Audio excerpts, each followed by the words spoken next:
Good morning and welcome to our almost daily devotional. We have been focusing this week on important theologians in the African American tradition in honor of Black History Month. And I want to introduce you to one of our local people.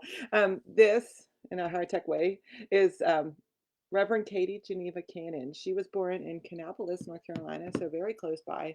And she was the first African American woman to be ordained in the Presbyterian Church, which was a very big milestone. She was ordained by what was then the Catawba Presbytery, which has now become part of the Charlotte Presbytery when they merged after reunion in the 80s. She was an incredibly important theological figure because she was the first to really shift, to really talk about theology as something that women could do, that could be done from a female's point of view.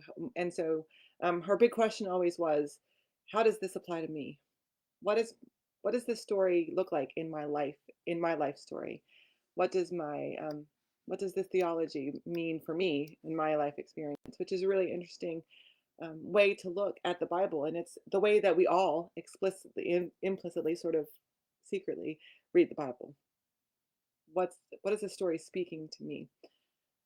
When she was asked about her biggest influences, she said this: Toni Morrison says there's always a before that makes our beginnings possible.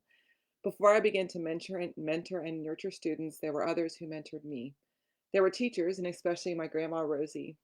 Grandma Rosie was probably my first teacher. She talked to me about slavery times, about Reconstruction, and how to pronounce words properly. And because she always read along with my mother, she made it the norm to read.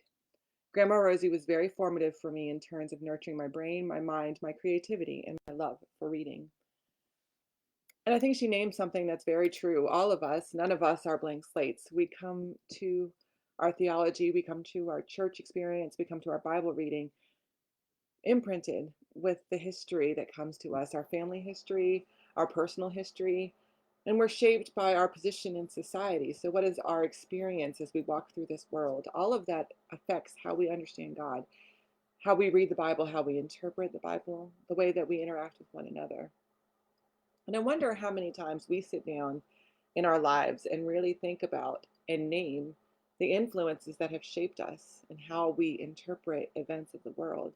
If we think about it, if we name those things, if we can say, well, this Bible story is important to me because my grandmother read it to me every day. My grandmother read it to me as a devotion, over and over again. Or we sang this song in Bible school, like, um, I've got the joy, joy, joy down in my heart. That was a big life shaper for me because we sang it in Bible school every year, and I love to do the little hand motions, right?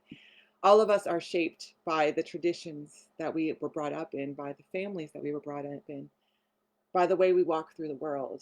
And her work, Katie Geneva Cannon's work, really was the first to name that as an important tool in our Bible reading toolbox. So maybe today, think about it. What part of your history, what part of your experience in this world shapes how you understand God and how you read the Bible? God bless.